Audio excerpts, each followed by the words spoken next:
In this lecture, we'll be looking at initial phases of research, which include defining the research problem, literature survey कैसे किया जाता है, hypothesis कैसे formulate होती है, and identifying of variables जो हमारे research के process के लिए बहुत important है.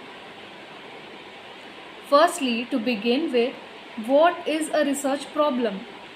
रिसर्च प्रॉब्लम किसी भी टाइटल की तरह है जिसके अंडर की मैं अपनी जो क्वेश्चन है या फिर कोई प्रॉब्लम है तो उसका सल्यूशन फाइंड आउट करूँगी.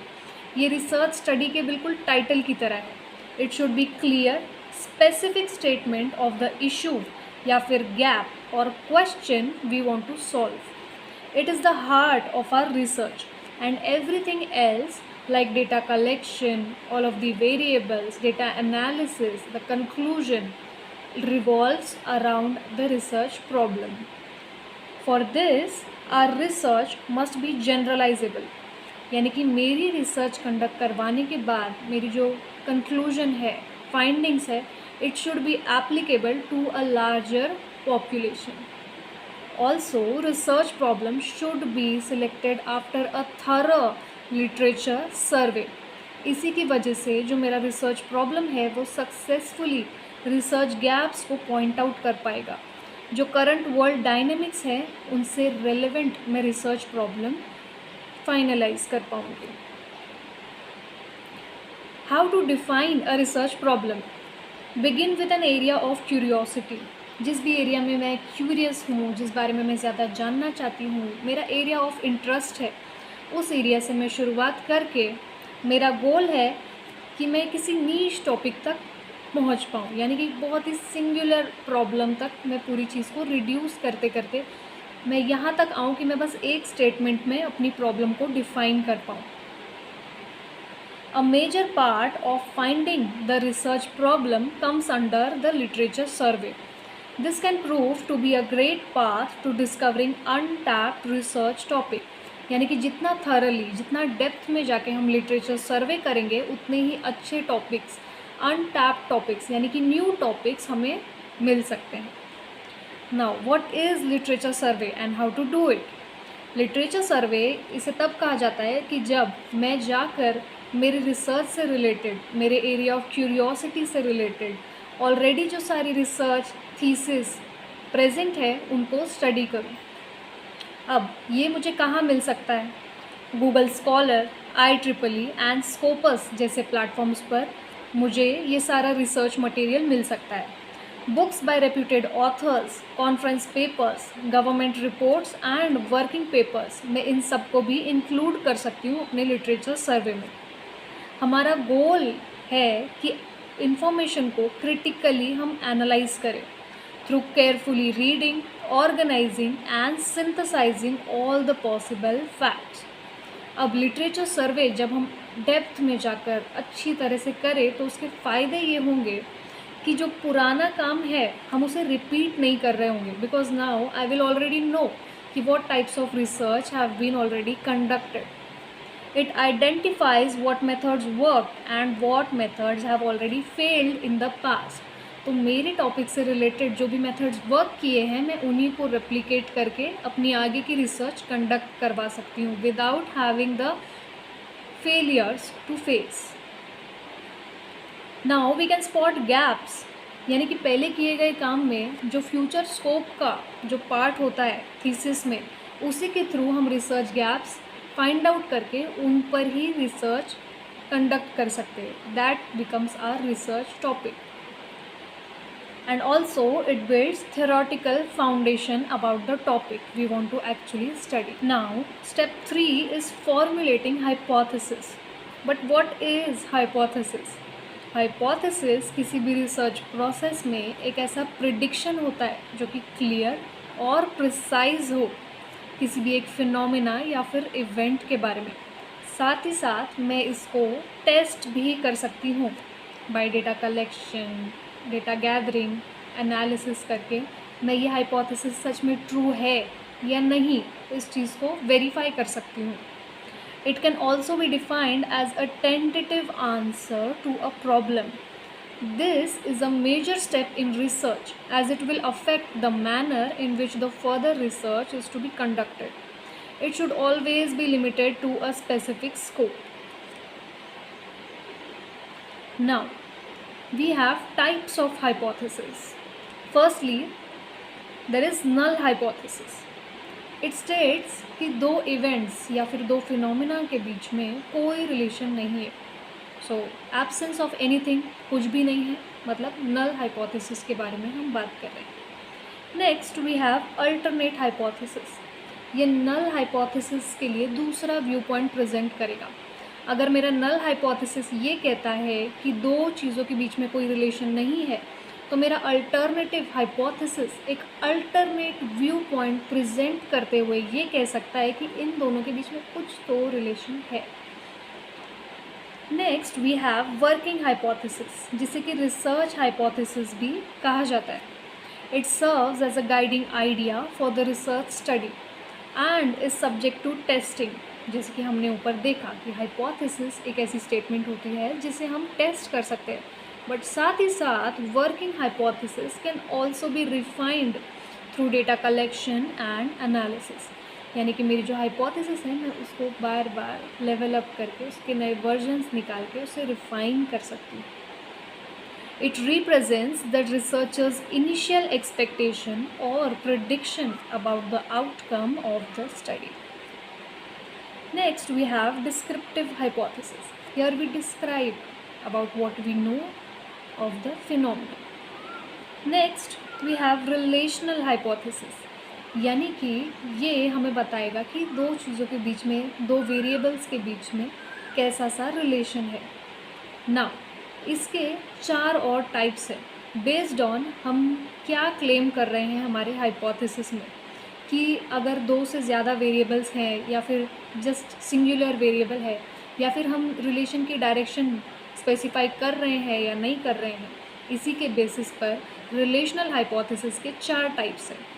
Firstly there is simple hypothesis, यानी कि हम यहाँ पर सिर्फ एक डिपेंडेंट वेरिएबल एंड एक इंडिपेंडेंट वेरिएबल के रिलेशन के बारे में बात कर रहे हैं. Next we have complex hypothesis. Here we are talking about multiple dependent and independent variables. Third we have directional hypothesis, यानी कि हम ना ही एग्जिस्टेंस के बारे में but also we are speaking about the direction of the relationship.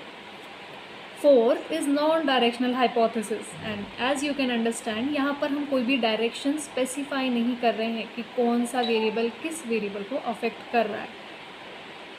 A hypothesis consist of variables, population and relationship between variables. So now you see that variables, ये terms बार बार repeat हो रही है. So now let's study about what are variables, what are their types and how to test them. Firstly तो variable एक ऐसी चीज़ होती है आपके रिसर्च में जो कि अलग अलग वैल्यूज़ ले सकती है. जैसे कि अगर मैं रिसर्च कंडक्ट कर रहा हूँ एंड उसमें मेरा एक वेरिएबल है एज इस नाम से, तो मेरे हर एक जो सब्जेक्ट है, हर एक जो पार्टिसिपेंट है, उनकी एज वेरी होती है. को someone might be 19 years, 40 years, 37 years. So age ये वेरिएबल हो गया एंड इसकी वैल्यू हर एक पार्टिसिपेंट पर डिपेंड करेगी. Types of variables. Now there are core variables, जिन्हें की फाउंडेशन भी कहा जाता है. So firstly we have independent variable, the cause, and the second one is dependent variable, the effect. right, हम कई बार cause effect relationship ऐसे बात करते हैं. so ये वही variables है. like for example अगर मैं जानना चाहूँ कि the amount of time I have studied versus the GPA I scored, so these two for sure they have some relation among them. इसमें जो टाइम मैं स्टडी कर रही हूँ, जितने आवर्स के लिए मैं स्टडी कर रही हूँ, ये इंडिपेंडेंट वेरिएबल है एंड इसी से मेरा जो जीपीए है वो डिसाइड होगा. इसलिए मेरा जीपीए डिपेंडेंट वेरिएबल बन जाता है. Right, the amount of time I exercise and my level of fitness, so this becomes the dependent variable. अब अगर एक सिंपल एग्जाम्पल देकर मैं समझाना चाहूँ, so let suppose independent variable यहाँ पे ये हो गया कि मैं खीर में कितनी शुगर ऐड कर रही हूँ. राइट, एंड डिपेंडेंट वेरिएबल ये हो गया कि आपको वो खीर खा के कितना ज़्यादा स्वीट टेस्ट आ रहा है, राइट? बिकॉज आपको कितना स्वीट लग रहा है, दिस इज़ कम्प्लीटली डिपेंडेंट कि मैं कितनी शुगर ऐड कर रही हूँ, right? Now the key definition of independent variable is कि आप इसे मैनिपुलेट करते हैं किसी भी स्टडी में। जैसे कि यहाँ पर शुगर कितनी डालनी है, इसे मैंने मैनिपुलेट किया है। And for dependent variable you will measure it's change. Dependent variable क्या था कि आपको कितना स्वीट लग रहा है, आप इसकी चेंजेस मेजर करोगे। अगर मैंने आपके लिए खीर प्रेजेंट की है, आप उसे टेस्ट करोगे एंड यू माइट से कि ये तो कम मीठी लग रही है। What I will do, I will manipulate the independent variable, I will add more sugar to it, and what you are going to do, you are going to measure the sweetness of the kheer maybe by testing it, है ना? Now there are variables based on causation. First one is predictor variable. Directly this is independent variable, nothing is different. Then criterion variable, this is the another name for dependent variable. Next we have mediator variable, यानी कि ये जो है chain में एक link की तरह काम करेगा. इट एक्सप्लेन्स हाउ और why independent variable affects the dependent variable. This is the middle step in the chain. यानी कि मेरे खीर बनाने की रेसिपी में जहाँ पे कि आप मुझे टेस्ट करके बता रहे हैं कि मीठा है या नहीं, इसमें मिडल वेरिएबल ये हो सकता है कि how much are your taste buds sensitive, या फिर आपकी शुगर की क्या बेसिक थ्रेशोल्ड नीड है. उस बेसिस पर ही आप मुझे बताओगे कि मीठा कम है या ज़्यादा. जैसे कि you might have seen some people, they would like 3 cubes of sugar in that tea. यानी कि उन्हें मीठा ज़्यादा लगता है, they want more sweet, more sugar added to their dish. तो अब ये मिडल चेन हो सकती है.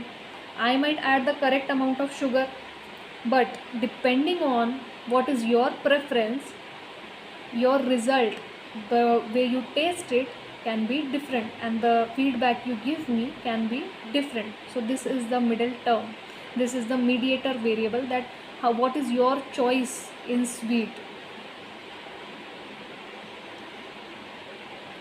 Next we have moderator variable. It changes the strength or direction of the IV-DV relationship. It acts like a condition, right? For example, अगर मैं tutoring की बात करूँ, so the amount of tutoring is directly resultant with the score, है ना? Tutoring में मैं कितना टाइम स्पेंड करती हूँ, that is the independent variable. मेरे कितने मार्क्स आते हैं वो डिपेंडेंट वेरिएबल हो गया है. डिपेंडेंट इस बात पर कि मैंने कितनी पढ़ाई की है, मैंने कितनी ट्यूटरिंग ली है. अब इसमें मॉडरेटर वेरिएबल ये आ सकता है कि व्हाट इज़ माय IQ, मैं कितनी स्मार्ट हूँ, या फिर मेरे टॉपिक्स को कितनी जल्दी ग्रास्प कर सकती हूँ.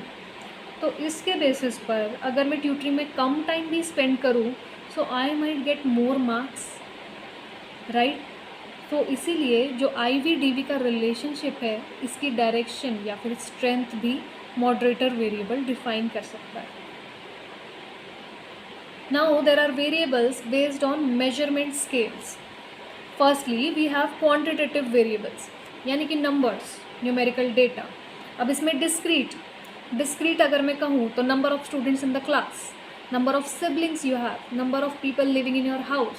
This will always be discrete, 2, 4, 8, 7, right? You cannot have 3.7 siblings, है ना?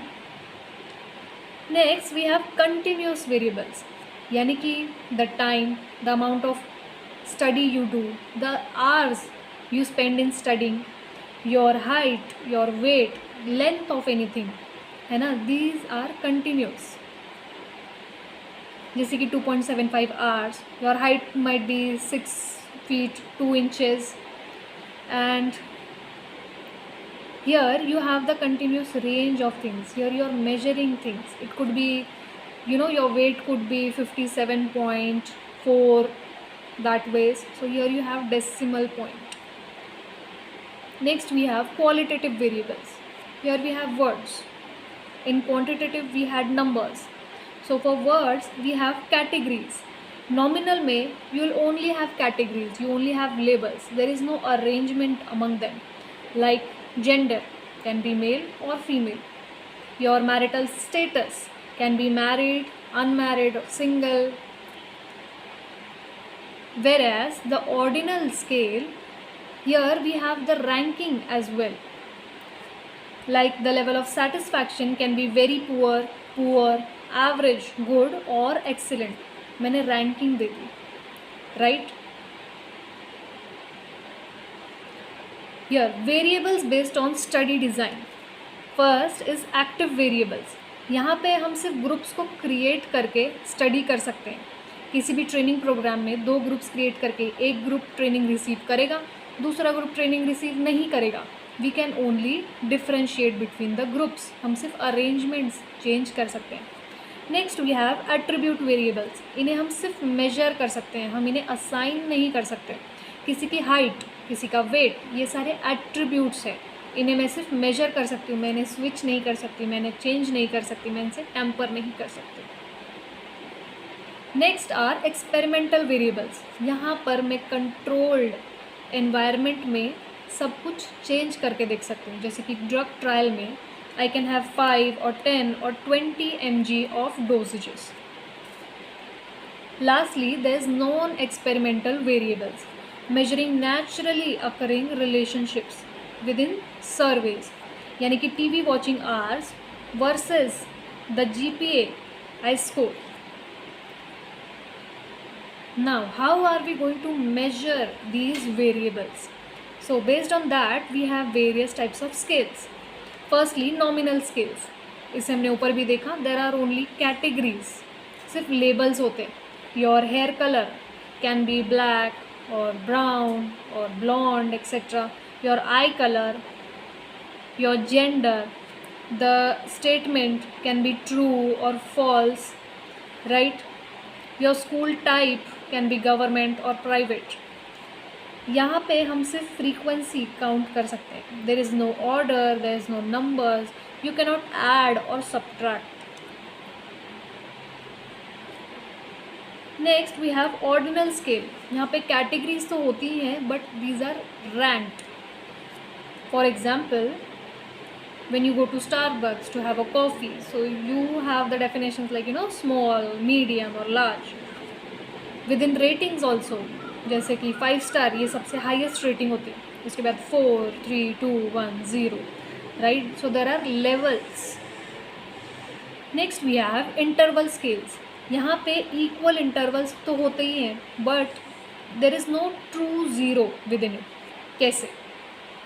अब टेम्परेचर का एग्जांपल लेकर मैं अगर आपको बताऊं, सो 0 डिग्री सेल्सियस, इसका ये मतलब नहीं है कि there is absence of temperature और टेम्परेचर है ही नहीं.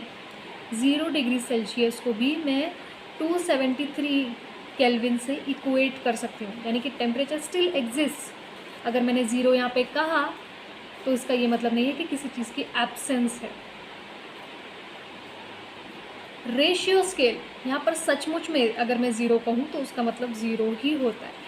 फॉर एग्जाम्पल, अगर मैं rainfall year to year study करूँ and I come at a point where I see in the graph that there is 0, यानी कि मैं सच में मान सकती हूँ कि there is absence of rain in that year. Lastly we have some attitudinal scales, यानी कि ये लोगों के एटीट्यूड को मेजर करते हैं. The simple and the easiest one is Likert scale. It was developed by Rensis Likert. Here we have a set of choices to choose from which are divided under a neutral. यानी कि बीच में neutral होगा and side में you have the opposite choices. Second is Thorstone scale. यहाँ पर मेरे पास 5 से 6 अलग अलग स्टेटमेंट्स हो सकती है and here I am suppose to rank them कि मैं उनसे कितना अग्री करती हूँ या फिर मैं कितना कमिटेड हूँ उन चीज़ों के लिए. Here you might see in support of a vegetarian life style there are 5 statements and what does it state कि we have to rank between 1 to 5. 1 का मतलब है कि मैं टोटली अग्री करती हूँ उस स्टेटमेंट से, एंड 5 का मतलब है कि I totally disagree. It measures the attitude कि आप कितना ज़्यादा किसी एक स्टेटमेंट से कन्विंस्ड हैं. And lastly, we have Gutman scale. It's also known as cumulative scaling or scaleogram analysis. अब इसमें क्या होगा, मैं क्रोनोलॉजिकल ऑर्डर में स्टेटमेंट्स को प्लेस करूँगी. वो कैसे? Firstly I will have the mildest statement. जैसे कि डेली एक्सरसाइज के लिए आई कुड आस्क कि I exercise at least once a week. This is a mild statement. You have yes और no options for all of them. But at the end, धीरे धीरे, level by level, I will go to extreme statement like I exercise daily for at least 1 hour. So the user could do yes or no, and धीरे धीरे we could go to different depths of analysis. Here we go from mild to extreme to find out the people's attitude towards a thing.